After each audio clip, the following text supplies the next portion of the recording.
તમે વકીલને કેમ રોકો છો?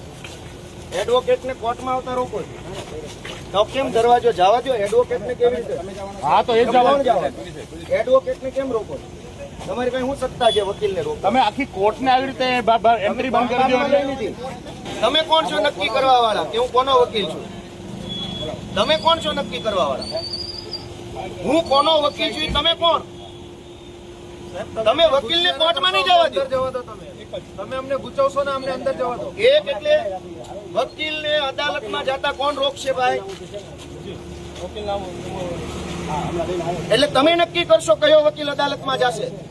અરે પણ ઈ જે હોય એડવોકેટને કોર્ટમાં આવતા કેમ રોકો છો? હું વકીલ છું. વકીલને કોર્ટમાં આવતા રોકો છો તમે? વકીલ કોર્ટમાં નહીં જાય.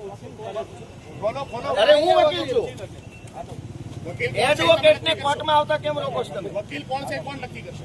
કોણ નક્કી કરશે? ભાઈ ચાલો મીડિયા મિત્રો અદાલતની અંદર આવતા વકીલને અદાલતમાં જતા રોકો છો તમે? કોર્ટ બંધમાં લઈ લીધી લાગે સરકારે. એવો કયો કાયદો છે કે અદાલતમાં જવા માટે વકીલે પરમિશન લેવાની? હાઈકોર્ટમાં જવાની પરમિશન નથી. થોડાક આમાં જોઈ જજો કે પેલો તમે કોને પૂછો છો? કોની પાસે પરમિશન લેવાની? ગેટ ખોલાવો જલ્દી ચાલો. ગઢવી સાહેબ સાંભળો, કોર્ટ ભાજપની કોર્ટમાં કોઈને પૂછી ખોટી વાત કરો. ફોન તમે કોર્ટમાં જવા માટે કોને પૂછવું પડે? કોર્ટમાં જવાની પરમિશન ક્યાં હોય? ઓપન કોર્ટ છે.